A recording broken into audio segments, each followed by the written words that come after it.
Welcome, everyone, to the Graciously Broken podcast, The Recovery Life. My name is Samantha Melville. I'm the Director of Outreach and Fundraising, and I am with my co-hosts, Amanda Rucker and Amanda Tornberg, who are our co-founders, as well as our Executive Director and Program Director. We started this podcast as a way to just, first of all, be ourselves and have open dialogue and conversation surrounding the recovery life and what does that mean and what does that look like for the individual struggling with addiction or other life issues, and also the family and friends of people who struggle with those things. So we are just really excited. If you don't know us, you're going to learn a lot about us through this podcast, and if you already know us, hopefully you'll be encouraged and learn even more. So we are so excited. Can you guys say hello? Hey. Hey. This is all our first time doing this, so if you hear a little feedback or anything weird, we'll get the kinks worked out as we continue recording. But we are very excited, and today we wanted to just kind of share with our listeners a little bit of the history behind the ministry, and so I'm going to kind of just let Amanda share how did Graciously Broken come to exist? Yeah, so T and I met about, 10 years ago Yeah. at Celebrate Recovery at New Beginnings, where she became my sponsor. And then just very quickly, we became really good friends. Right. And through the years, we started doing, ministry together. I was leading worship. She was speaking and teaching, and just through that process, God just began to birth a desire in our hearts to take recovery to another level. Yeah, to the community and really Right. reach those who might not come into a church. Yeah. And so we were doing recovery at another program, kind of like ours, and through that process, we just really felt burdened, especially UT, just this burden for the gospel and for women to experience the gospel and not just behavior modification. Mm-hmm. And it was really through that God just began to transform your life and heart to focus on recovery, but to filter it through what Christ has to say and through the gospel and how our worth is found in Him. Mm-hmm. And so we took that. God began to just really work on our hearts to start a program here in Longview that we could really dive in and teach that to ladies. And so God put the call in our heart. We took several months and we were praying through it. God really never let it go. And finally we decided that this is really what He wants us to do. And so just through that process of praying, God began to bring people in, from board members to providing this house that had 3 bedrooms. We knew that God wanted us to start with very low numbers, with 3 ladies, and it just took off from there. Yeah, we ended the first year with 7 women and outgrew the home that we were in, and so God began to open doors for us to be able to find another location. We started that with the idea that we would be able to house 10, but before that year was out, we were up to 21. And now we currently are in our 3rd residence, where we are able to hold 21 and have plans for the future to broaden our reach even more. That's awesome.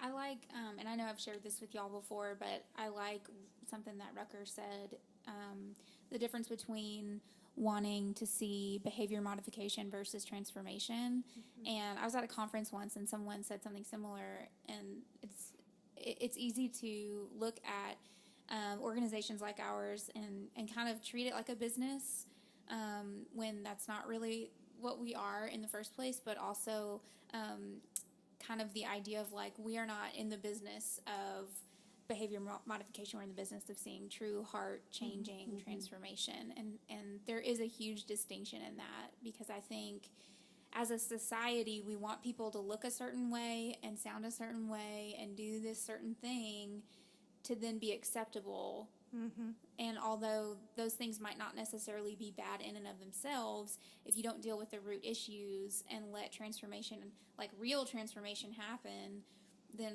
all of that pretty stuff, quote unquote, is going to fall away eventually anyway. Right. And yeah, so that's something that I really just love and admire about our program is that we're not just like spitting out all of these robots to look a certain way, but we really care about the individual. Right, because here's the truth. The church is full of people who look a certain way, but their hearts are far from God, and Yeah. they're pursuing things that they love other than Him, right? And so they're just as enslaved as some of our women are, because they're bound by this constant pursuit for satisfaction Yeah. that's not going to be found in the things that they're seeking it in. Yeah. You know, and our hearts are naturally going to go toward and move toward that which we love. And so what we need, all of us, is God to transform our heart with His love. Yeah. Right? So that we begin to pursue Him instead of all these lesser things. Yeah, that's awesome. What was the hardest thing about getting started? Oh, gosh. Yeah. There's a lot. Number one, we didn't know what we were doing.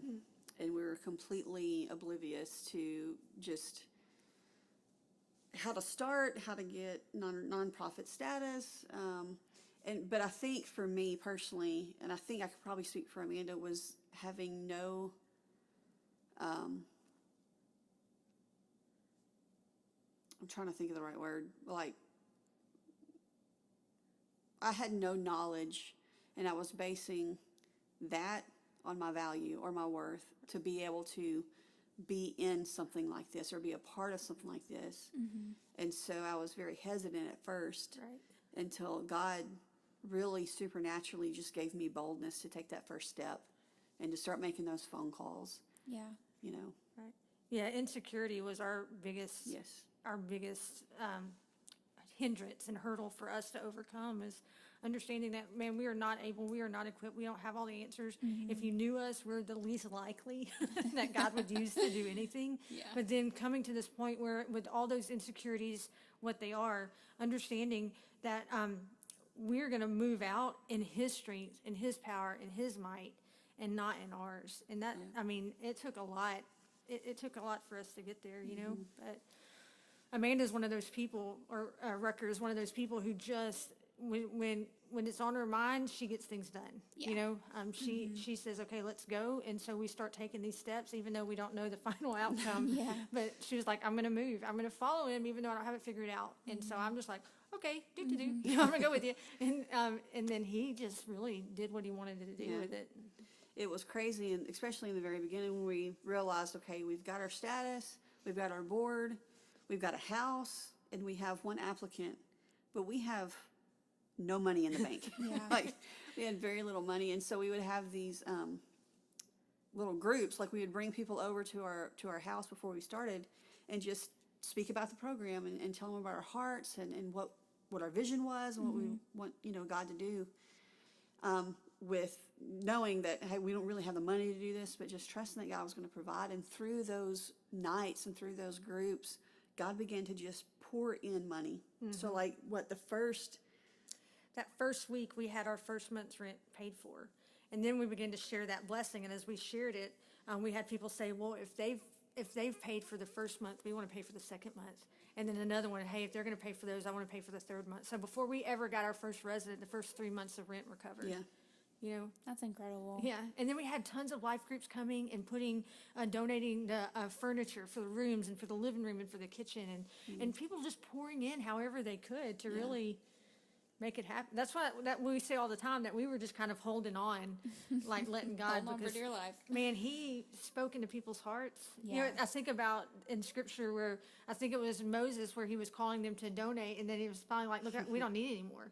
I mean, we're not there right now, but I don't know if we'll ever We are be there, not, but- just to be clear, we are not saying that. yeah, no, I'm not saying that. But what I'm saying is God has a way of just starting to flood you with blessings. Yeah. Right, when you're seeking Him to be the sole provider of them. Yeah. And so what that has done is that has strengthened our faith, so that now as we enter into this Building Hope campaign and looking toward all that we feel like God is leading us to do, and how we have none of the resources to do that, we know that He's the same God 5 years ago that He was, or today that He was 5 years ago. Yep. And so we know that He's going to provide the same way, where we're going to be thinking, wow, I don't know where all this is coming from, but I love to see You move in the heart of Your people. I think it's really cool because, you know, I wasn't you guys obviously know this, but I wasn't here at the beginning, and We wanted you, though. Yeah, we had to beg you for many hey, years. the Lord's timing is perfect, okay? No, but it was really cool. Last summer or 2 summers ago. Oh my gosh, that's crazy. That 2 summers ago, we started our Building Hope campaign, and to go back and look through the pictures of what you were just talking about those life groups who came in and furnished those rooms and painted the walls and moved everything in.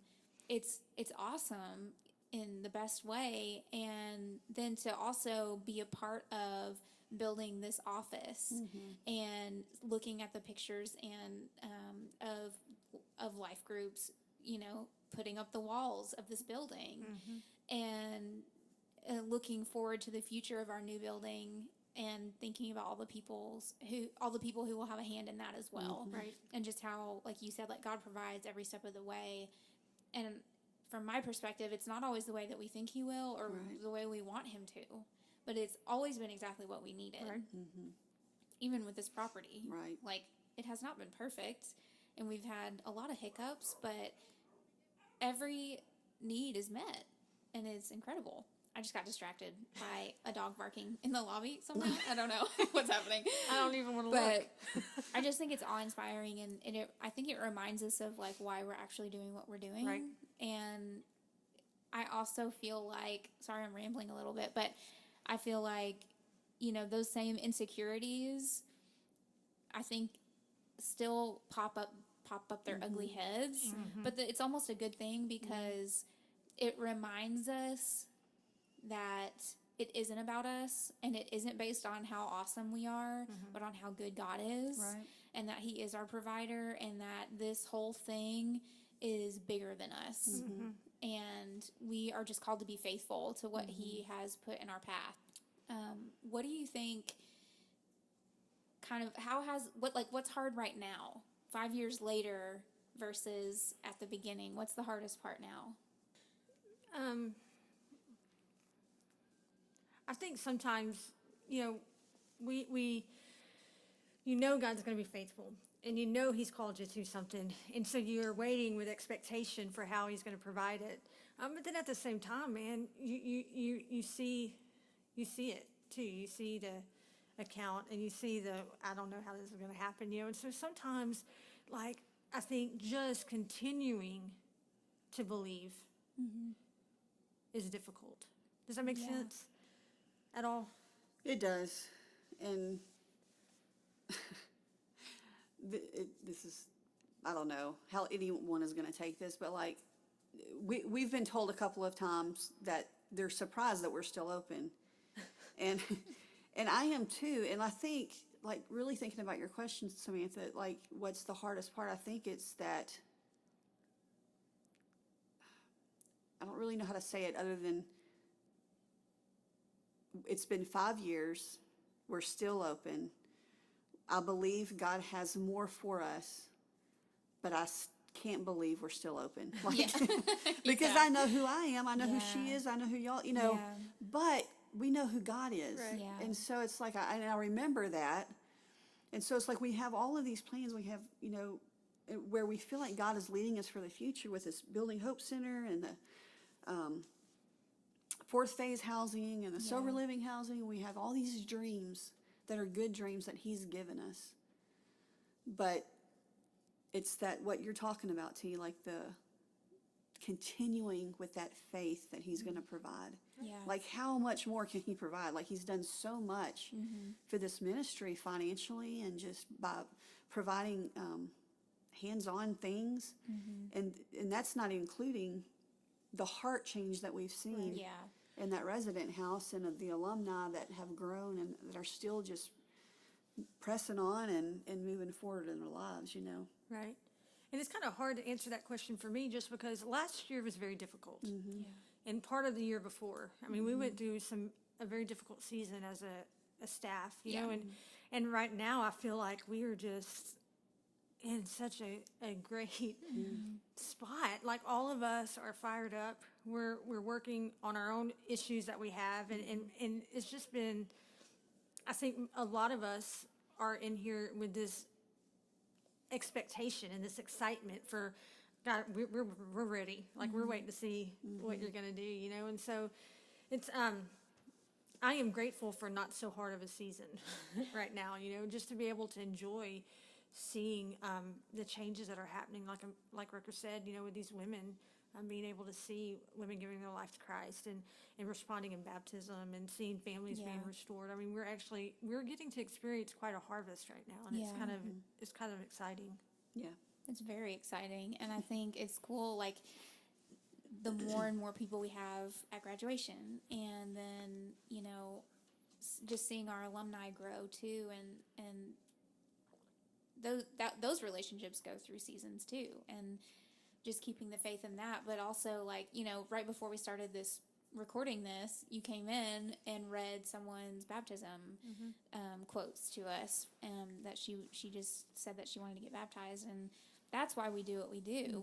We want to see that, and we want, you know, all the plans and all the financials, all those things are really important, and they're essential to what we do. But if we're not being excellent stewards of the people that we have under our care, then we have to reevaluate that. And I agree that I feel like right now we are doing the best we've ever done.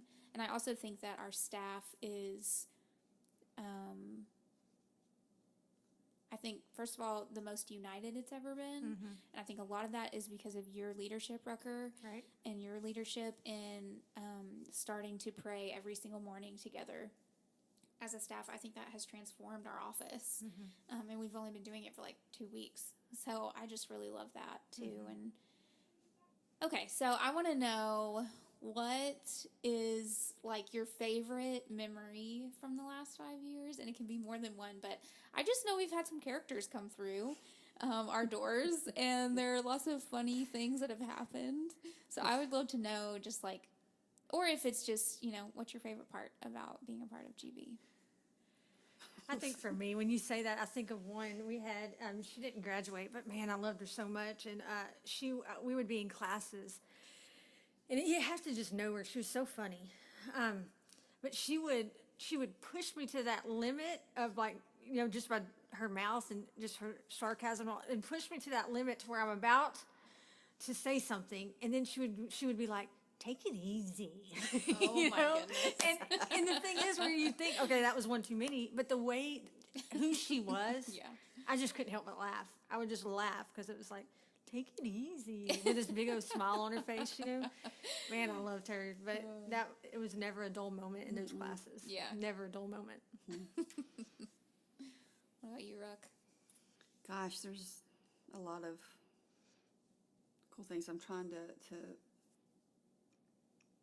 Narrow it down. narrow it down, yeah. I can share one while you're thinking. Okay. My first summer, so it'll be 3 years this June that I will have been working at GB. And the first summer, I think it was the summertime, we did a scavenger hunt around Longview. And so the staff, and I think 1 or 2 alumni, I'm laughing because T is bragging even 3 years later. Anyway, we created this scavenger hunt, and the last stop that everyone had to go to was to the Sonic on 4th Street here in Longview. And we played volleyball, and we had ice cream, and we drank, you know, we had drinks and stuff, and it was just such a fun time. And the girls just got so into it, and yeah, so that was one of my first and favorite memories just during these last 3 years. Yeah. Those are good. I don't know if it's my favorite memory, but it's one of the funniest memories that I have. There's actually 2 in the same year. When we first started, like we said, we didn't know, you know, what we were doing. And there was some drama. There was only like 3 or 4 women in the house. And, Shocker. yeah. And we didn't always know how to handle things the way that we know how to handle them now. And even now, you know, sometimes it's a struggle.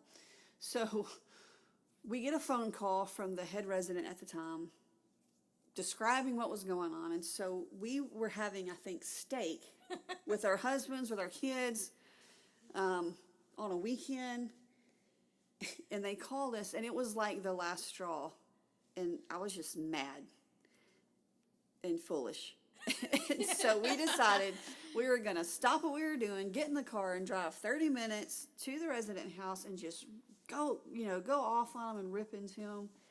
And that's what we did. And it did not work out like we thought it was going to work out. And it didn't make us feel better because, sometimes when you lash out, there's a part of it that, relieves a little bit of tension. But it just made everything worse.